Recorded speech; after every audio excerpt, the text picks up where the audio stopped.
শুনিছে আছে প্ৰথম সংবাদ আৰু ইতিমধ্যে আমি জনাইছো যে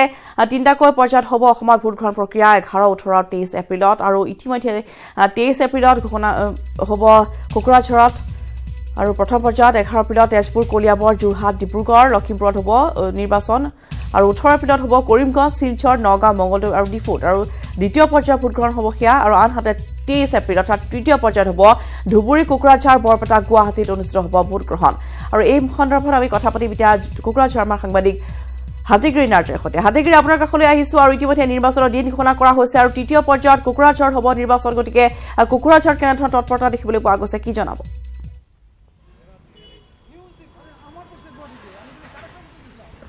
হয় ৰশ্মিতা, যোৱাকালি ভাৰতীয় নিৰ্বাচনী আয়োগে 2019 চনৰ লোকসভা নিৰ্বাচনৰ দিন ঘোষণা কৰাৰ লগে লগে ৰাজনৈতিক দলসমূহৰ মাজত ৰাজনৈতিক বাতাবৰণ তেখেতে সাজু কৰা পৰিলক্ষিত হৈছে। এনেদৰে এইবাৰৰ যিটো লোকসভা নিৰ্বাচন 23 এপ্ৰিলত অসম ৰাজ্যখনৰ তিনি দফাৰ মাজত 23 এপ্ৰিলত কোকৰাঝাৰ, ধুবুৰী, বৰপেটা, গুৱাহাটী লোকসভা নিৰ্বাচন দিন ঘোষণা কৰা হৈছে। এনেদৰে দেখা গৈছে দেশখনৰ লগতে কোকৰাঝাৰৰ অসম ৰাজ্যখন তিনিটা পৰ্যায়ত নিৰ্বাচন কৰিব কাৰণে যি যোজনা ইতিমধ্যে ঘোষণা কৰিলে। ইয়াৰ মাজত দেখা গৈছে কোকৰাঝাৰৰ এতিয়া ফাৰ্ষ্ট নং কোকৰাঝাৰ লোকসভা সমষ্টিটো ইতিমধ্যে প্ৰতিদিনে আগবাঢ়িবৰ কাৰণে বিভিন্ন ৰাজনৈতিক দলসমূহৰ লগতে BPF দল, কংগ্ৰেছ দল ইতিমধ্যে অগপ দল তেখেতসকলে নিজৰ প্ৰায়ৰিটি আগবঢ়া এটা চিন্তাচৰ্চা ইতিমধ্যে খবৰে আহিছে। এনেদৰে কোকৰাঝাৰ লোকসভা সমষ্টিৰ কাৰণে শাসকীয় বদোলেণ্ড পিপলছ ফ্ৰণ্ট BPF দলে ইতিমধ্যে তেখেতসকলৰ প্ৰায়ৰিটি যদিও বা আজিলৈকে তেখেত ঘোষণা কৰা নাই, কিন্তু সম্ভাৱনা অহা কাইলৈ বা পৰহিৰ ভিতৰত এটা কেন্দ্ৰীয় কাৰ্যনিৰ্বাহক কমিটিৰ আহ্বানৰ মাধ্যমেৰে BPF দলে নিজৰ প্ৰায়ৰিটি তেখেতসকলক ঘোষণা কৰিব। ইয়াৰ মাজত দেখা গৈছে APP দলৰ পৰা এইবাৰ 2019 চনৰ লোকসভা নিৰ্বাচন তেখেতে প্ৰায়ৰিটি আগবঢ়াব, ইয়াৰ অগপ দল আগবঢ়াব আৰু কংগ্ৰেছ ইতিমধ্যে কংগ্ৰেছ দলীয় টিকেট পাবৰ কাৰণে 6জনকৈ ইতিমধ্যে প্ৰায়ৰিটিসকল তেখেতে দলীয় মজিয়াত তেখেতসকলে আবেদন বিচাৰিছে। ইয়াৰ মাজত দেখা গৈছে এইবাৰৰ যিটো কোকৰাঝাৰ লোকসভা সমষ্টিৰ যিটো নিৰ্বাচন, এই নিৰ্বাচনত 4 পৰা 5 কেণ্ডিডেটসকলে তেখেতে নিজৰ ভাগ্য নিৰ্ণয় কৰিব 23 এপ্ৰিলত। এইদৰে মই কথা পাতিব চেষ্টা কৰিছোঁ কোকৰাঝাৰৰ বাকীসকলৰ লগতে। দাদা, এইবাৰ 2019 চনৰ লোকসভা নিৰ্বাচন দিন ঘোষণা কৰে 23 এপ্ৰিলৰ কোকৰাঝাৰ নিৰ্বাচন হ'ব। ইয়াৰ মাজত দেখা গৈছে আপোনালোক কেনে লাগিছে যিটো যোৱাকালি দিনটো ঘোষণা কৰিলে? আমাৰ ভালেই লাগিছে। নিয়ম অনুসৰি নিৰ্বাচন কমিশনাৰে তেখেতে নিৰ্বাচনৰ তাৰিখ ঘোষণা কৰিছে। সৰ্বভাৰতীয় ভিত্তিত 7 দফাত, আমাৰ অসমৰ ক্ষেত্ৰত 3 দফাত ঠিকেই আছে। তবে আমি বিচাৰিম যে টকাৰ খেলা যাতে মানে কঠোৰভাৱে নিয়ন্ত্ৰণ কৰা হয় আৰু গুণ্ডাগৰ্দি যাতে কঠোৰভাৱে নিয়ন্ত্ৰণ কৰা হয়। আমি ইলেকশ্যন কমিশনৰ আগত আমি এইটো কামনা কৰিম আৰু সকলো ৰাজ্যে যাতে অধিক হাৰত ভোট দিয়ে, এইটোও ৰাজ্যৰ আগত আপোনালোকৰ চেনেলৰ জৰিয়তে ৰাজ্যৰ আগত এইটো কামনা কৰিম যে অধিক যাতে ৰাইজে ভোট প্ৰদান কৰে। ৰশ্মিতা, ইতিমধ্যে তেখেতসকলে দাবী কৰিছে নিৰ্বাচন নিশা হ'ব লাগে আৰু ৰাইজে তেখেতসকলে মুকলি মনেৰে ভোট দিয়াটো বাতাবৰণ কামনা কৰিছে। আপুনি কি ক'ব বিচাৰে যিহেতু নিৰ্বাচন দিন ঘোষণা কৰিলে কোকৰাঝাৰ 23 এপ্ৰিলৰ হ'ব? চাওক, নিৰ্বাচনৰ দিন ঘোষণা কৰিছে, আমি কোকৰাঝাৰ বাসীয়ে বা কোকৰাঝাৰ সমষ্টিৰ ৰাইজে আমি ৱেলকাম জনাইছোঁ, কিন্তু এইখিনিও জনাইছোঁ নিৰ্বাচন আয়োগক কোকৰাঝাৰ সমষ্টিখন এটা বিশেষকৈ স্পৰ্শকাতৰ এটা অঞ্চল আৰু এই সমষ্টিত অবৈধ অস্ত্ৰৰে ঝনঝনি একদম বহুত সময়ত আমি উত্থাপন কৰি আহিছোঁ আৰু আমি নিৰ্বাচন আয়োজকক অনুৰোধ জনাইছোঁ অহা নিৰ্বাচনৰ আগত দিন ঘোষণা হৈছে আৰু নিৰ্বাচনৰ আগৰ দিনকেইটাত যাতে বিশেষকৈ কোকৰাঝাৰ লোকসভা সমষ্টিৰ ওপৰত এটা চকা এটা মানে দৃষ্টি ৰাখে আৰু বিশেষকৈ যিবোৰ অবৈধ অস্ত্ৰ আছে এই অবৈধ অস্ত্ৰখিনি যাতে জব্দ কৰাৰ এটা মানে নিৰ্বাচন আয়োগে ব্যৱস্থা কৰে। নহ'লে বিভিন্ন সময়ত দেখা গৈছে কোকৰাঝাৰ সমষ্টিত 3-4 কোণীয়া এটা মানে প্ৰতিদ্বন্দ্বিতা হয় আৰু বিভিন্ন প্ৰতিদ্বন্দ্বীবিলাকে বিভিন্ন অস্ত্ৰৰ লগত আগতে যুঁজি অহা মানুহবোৰে প্ৰতিদ্বন্দ্বিতা এই সমষ্টিত কৰে আৰু এখেতসকলে নিজৰ বাহুবল, টকাৰ বল তথা অস্ত্ৰৰ বল দেখাই ৰাইজক মানে আতংক সৃষ্টি কৰি ভোট লোৱাৰ এটা মানে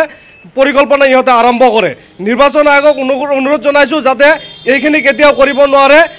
এইখিনিৰ ক্ষেত্ৰত নিৰ্বাচন আয়োগে সতৰ্ক থকাৰ কাৰণে আৰু স্থায়ী প্ৰশাসনক মানে কঠোৰ ব্যৱস্থা লোৱাৰ কাৰণে আমি নিৰ্বাচন আয়োগক অনুৰোধ জনাইছোঁ। আমি ABMC এইখিনি অনুৰোধ জনাইছোঁ। হয় নস্মিতা, তেখেতসকলে ইতিমধ্যে কোকৰাঝাৰ ফাৰ্ষ্ট নং কোকৰাঝাৰ লোকসভা নিৰ্বাচন যি সময় অনুষ্ঠিত কৰিব সেই সময় যাতে ফ্ৰী এণ্ড ফেয়াৰ যাতে সৰ্বসাধাৰণ নাগৰিকসকলে নিজৰ ভোটদান অধিকাৰ কৰাৰ সময়ত যাতে কোনো ধৰণৰ অপ্ৰীতি ঘটনা হ'ব না তাৰ কাৰণে তীক্ষ্ণ নজৰ ৰাখিবৰ কাৰণে ইতিমধ্যে নিৰ্বাচন আয়োগ লগতে স্থানীয় প্ৰশাসনৰ ক্ষেত্ৰত আহ্বান কৰিছে। আশা কৰিছে কোকৰাঝাৰ হয় নিশ্চয়কৈ হাতীগুৰি দেখুৱাই আছে সেয়া কোকৰাঝাৰৰ পৰিৱেশ আৰু ইতিমধ্যে আমি জনাইছোঁ যে লোকসভা নিৰ্বাচনৰ দিন ঘোষণা কৰা হৈছে আৰু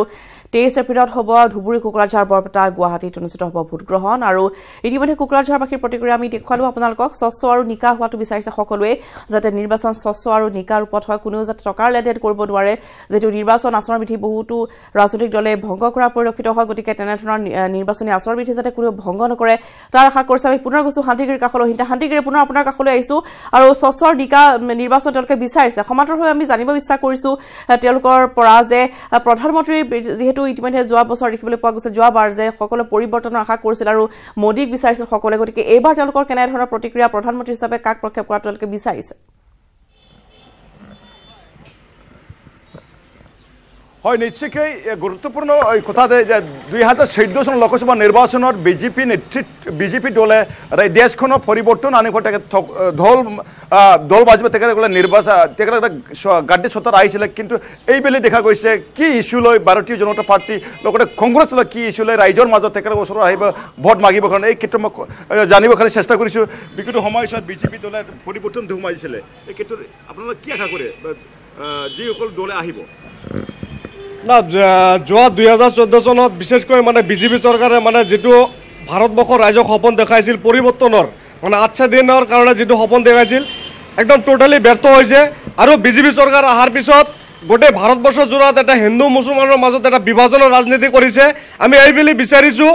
এনেকৈ এটা চৰকাৰ আহিব লাগে যি চৰকাৰে মানে কোনো জাতি জনগোষ্ঠীৰ লগত বিভাজন নানিব সকলোৱে জাতি জনগোষ্ঠী যাতে আমি ভাৰতবৰ্ষত যেনেকৈ মানে গণতন্ত্ৰ ৰাজ্য হিচাপে মানে জীয়াই আছোঁ এনেকুৱা ৰাজ্য হিচাপে মানে ৰাখিব এনেকুৱা এটা চৰকাৰ আমি এইবুলি বিচাৰিছোঁ আপুনি কি আশা কৰে বিগত সময়ছোৱাত পৰিৱৰ্তন এটা দল বাঢ়িছিলে বিজেপি দলে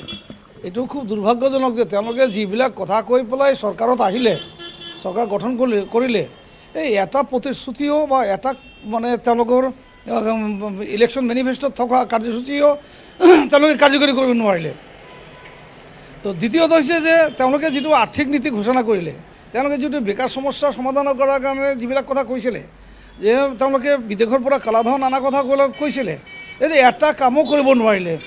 গতিকে এইবাৰ তেওঁলোকৰ ইছ্যু মানে মৌলিক ইছ্যু তেওঁলোকৰ একো নাই তেওঁলোকে মাত্ৰ একমাত্ৰ প্ৰচাৰ লেট্ৰিন ৰন্ধন গেছ আৰু ইন্দিৰা আৱাস যোজনা ঘৰ এইবিলাক আগৰ পৰা চলি আছিল এইটো তেওঁলোকৰ নতুন কৃতিত্ব নহয় বৰং তেওঁলোকে যে গাঁৱৰ ল'ৰাবিলাকে যে গাঁৱত নাথাকি বেলেগ জেগাত কাম কৰিবলৈ যায় সেইটো ৰোধ কৰাৰ কাৰণে যিটো এশদিনীয়া যিটো নেকি মনৰেগা যিটো আছিলে সেইটো তেওঁলোকে আৰ্থিক বাজেটত টকাটো কমাই দিলে আৰু এই মনৰেগাৰ মানে যিটো আঁচনিটো এইটো দুৰ্বল কৰি পেলালে গতিকে বিজেপিৰ হাতত এতিয়া বৰ্তমান কোনো ইছ্যু নাই নতুন নতুন ইছ্যু বিচাৰি পেলাই কিবা এটা নতুন আৱেগিক ইছ্যু বিচাৰি তেওঁলোকে থাকে গতিকে এতিয়া ৰাইজে তেওঁলোকৰ এই আৱেগিক ইছ্যু এইবাৰ ভোল নাযাব এইবাৰ ৰাইজে নিজৰ বিবেচনাৰে নিজৰ যিটো নেকি অভিজ্ঞতা সেই অভিজ্ঞতাৰ ভিত্তিতে এইবাৰ ভোটদান কৰিব বুলি মই বিশ্বাস কৰোঁ ৰশ্মিতা উল্লেখনীয় যে যোৱা বিগত সময়ছোৱাত পৰিৱৰ্তনত তেখেতে যদিও বা বিজেপি দলে বাজিছিলে কিন্তু বৰ্তমান সময়ত তেখেতসকলৰ যিটো চৰকাৰৰ গাড়ীৰ অহাৰ পিছত তেখেতসকলে এইবোৰ ঘোষণা কৰা প্ৰতিশ্ৰুতি ৰূপায়ণ কৰা ব্যৰ্থ হৈছে বুলি অভিযোগ কৰিছে বিজেপি দল লগতে NDA চৰকাৰলৈ সেইকাৰণে আজিৰ দিনটোত বিজেপি দলে ৰাইজক বা ভোটাৰসকলৰ মাজত তেখেতসকলে আকৰ্ষিত কৰিব পৰা নাই বুলি অভিযোগ ইয়া বিজেপি দললৈ ৰশ্মিতা হয় নিশ্চয়কৈ আমি শান্তিগুৰি আপোনাক ধন্যবাদ জনাইছোঁ পুনৰ যাওঁ আপোনাৰ কাষলৈ আৰু দেখিবলৈ পোৱা গৈছে যে বিজেপি চৰকাৰে 2017 বৰ্তমান 19 বৰ্ষত কি ইছ্যু লৈ আগবঢ়াই সেয়া লক্ষণীয় হ'ব যিহেতু 2014 বৰ্ষত তেওঁলোকে যেনেধৰণৰ প্ৰতিশ্ৰুতি দিছিল সেই প্ৰতিশ্ৰুতিসমূহ পূৰণত সম্পূৰ্ণৰূপে ব্যৰ্থ হোৱা বুলি ব্যক্ত কৰিছে কোকৰাঝাৰবাসীয়ে কিন্তু এই মুহূৰ্তত আমি ডিব্ৰুগড়লৈ যাবলৈ লৈছোঁ টমাছৰ সৈতে সংযুক্ত হৈছোঁ টমাছ ইতিমধ্যেই নিৰ্বাচনৰ দিন ঘোষণা কৰা হৈছে ৰাজনৈতিক দলসমূহৰ মাজত তৎপৰতা বৃদ্ধি পাইছে গতিকে ডিব্ৰুগড়ত কেনেধৰণৰ পৰিৱেশ বৰ্তমান দেখিবলৈ পোৱা গৈছে আৰু সাধাৰণ জনতাই কি ব্যক্ত কৰিব বিজেপি চৰকাৰে যিবোৰ আশা দেখুৱাইছিল সেইসমূহ প্ৰতিশ্ৰুতি পূৰণত কিমান সফল হৈছে বিজেপি চৰকাৰখন কি জনাব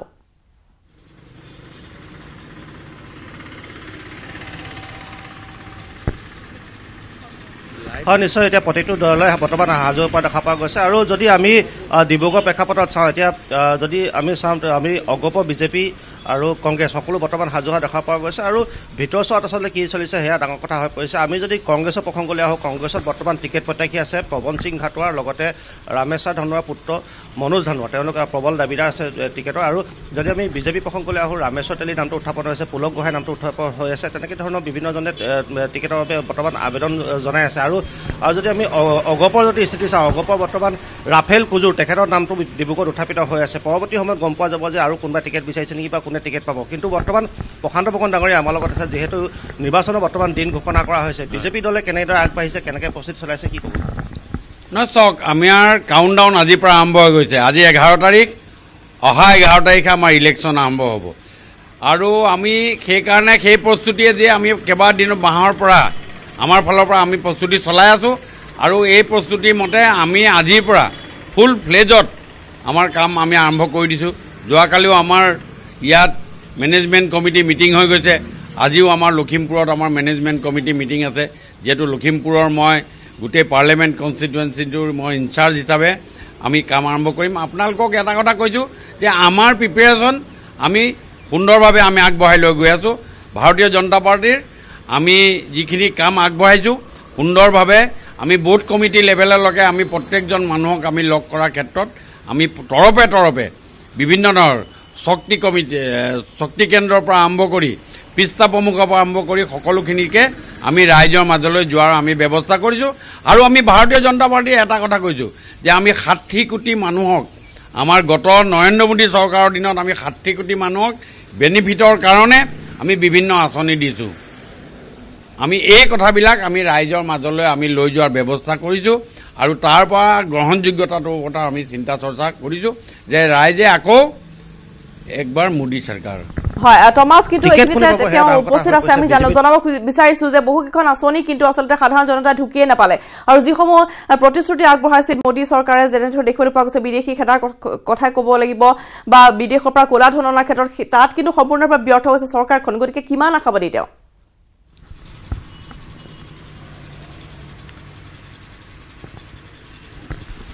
বিজেপি চৰকাৰখন অহাৰ পিছত বহু প্ৰতিশ্ৰুতি দিছিল বহু প্ৰতিশ্ৰুতি দি চৰকাৰখন আহিছিল কিন্তু প্ৰতিশ্ৰুতি পূৰণ কৰাত বহু ক্ষেত্ৰত কিন্তু চৰকাৰখন ব্যৰ্থ হৈছে বুলি ক'ব পাৰি বিশেষকৈ বিদেশৰ পৰা ক'লা ধন অনাৰ ক্ষেত্ৰত বা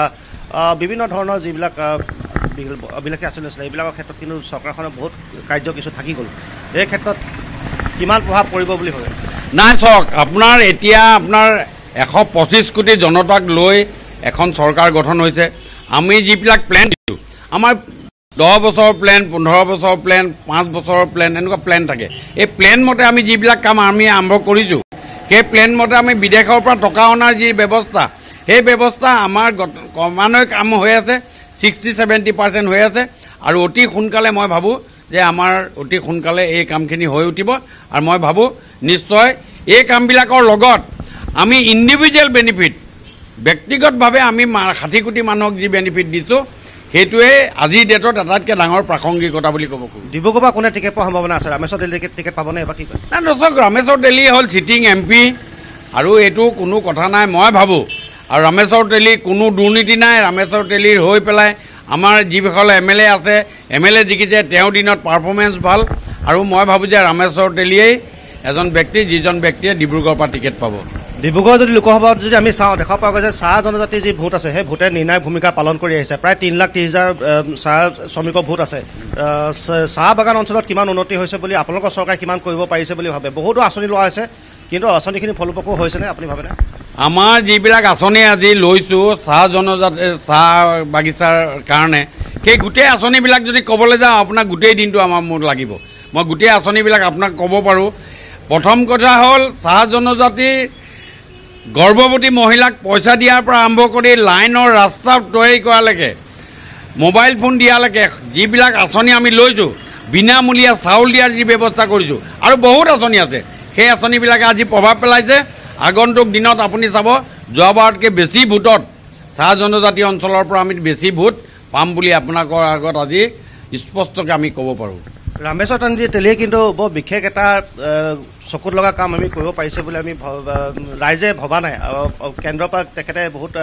কেইবাটাও আঁচনি আনিব পাৰিছে বুলি ৰামেশ্বৰ তেলীয়ে বিশেষকৈ ডিব্ৰুগড় ক্ষেত্ৰত যদি আমি চাওঁ লোকসভাৰ ক্ষেত্ৰত কিন্তু আনিব পৰা নাই বুলি বহুত এটা অভিযোগ আনিছে নহয় চাওক MP জনে MLA জনৰ নিচিনা বা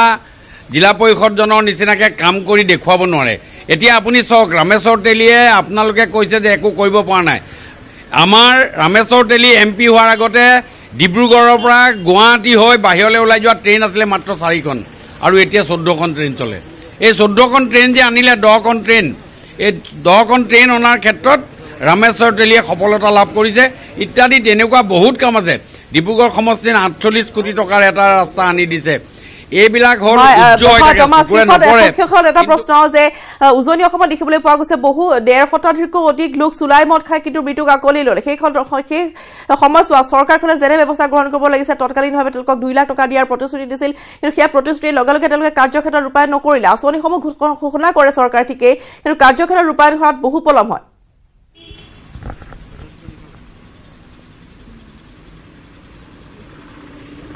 হয় কেইবাটাও অভিযোগ আছে আঁচনিসমূহ ঘোষণা কৰা হয় ঠিকে কিন্তু কাৰ্যক্ষেত্ৰত ৰূপায়ণ কৰিবলৈ বহু সময় লাগে বুলি ইতিমধ্যে এটা গুৰুতৰ অভিযোগ আছে আৰু 2 নম্বৰ কথা যিহেতু বিষাক্ত দ্ৰব্য সেৱনকৈ চুলাই সেৱন কৰি বহু লোক ইতিমধ্যে মৃত্যুমুখত পৰিছে তেওঁলোকক তাৎকালিকভাৱে 2 লাখ টকাকৈ দিয়া হৈছে কিন্তু এনে ধৰণৰ ঘটনা ৰোধ কৰিবৰ কাৰণে চৰকাৰখনে কেনেকুৱা ধৰণৰ পদক্ষেপ লৈ আছে বা ল'ব কাৰণ এনেকুৱা ধৰণৰ ঘটনা প্ৰথম নহয় ডিব্ৰুগড়তো এনেকুৱা ধৰণৰ ঘটনা হৈ আছে এইবিলাক ঘটনা আগন্তুক দিনত নহ'বলৈ কেনেকুৱা ধৰণৰ চৰকাৰ 70 বছৰৰ পৰম্পৰা এটা চলি আছে তাক আপুনি একেচৰত বন্ধ কৰি দিবলৈ হ'লে আপুনি একেদিনাই কৰিব নোৱাৰে ইয়াৰ এটা চিষ্টেমেটিক চিষ্টেম ডেভেলপ কৰিব লাগিব যিটো চিষ্টেমে আমাৰ এই কামবিলাক হৈ আছে ধৰ্মীয়ভাৱে বহুতে মদটো ইউজ কৰে আৰু বহুতৰ উইড্ৰল চিষ্টেম থকাৰ কাৰণে বহুতে মদ কৰে মদ খাবলৈ নাপায় বহুত মানুহ মৰাৰ এটা প্ৰক্ৰিয়া আছে আমি সেইকাৰণে কৈছোঁ যে 70 বছৰৰ প্ৰক্ৰিয়া এটা বন্ধ কৰিবৰ কাৰণে আপোনাৰ 15 দিন এমাহ বা 2 মাহত এই কামটো সম্পূৰ্ণ নহয় এইটো ৰাইজৰ সহযোগিতা লাগিব ৰাইজৰ ফালৰ পৰা ধন্যবাদ জনাইছো আৰু ডিব্ৰুগড়ৰ পৰা টমাছৰ সম্প্ৰচাৰ য'ত স্থানীয় বিধায়ক প্ৰশান্ত ফুকন উপস্থিত আছিল আৰু তেওঁ ইতিমধ্যে ব্যক্ত কৰিছে বিজেপিৰ বহুতো নিৰ্বাচনী প্ৰতিশ্ৰুতি কিন্তু কাৰ্যক্ষেত্ৰত কিমান দূৰ সফল হ'ল বিজেপি চৰকাৰখন সেয়া নিশ্চয়কৈ আগন্তুক লোকসভা নিৰ্বাচনৰ ফলাফলৰ পিছতহে জানিব পৰা যাব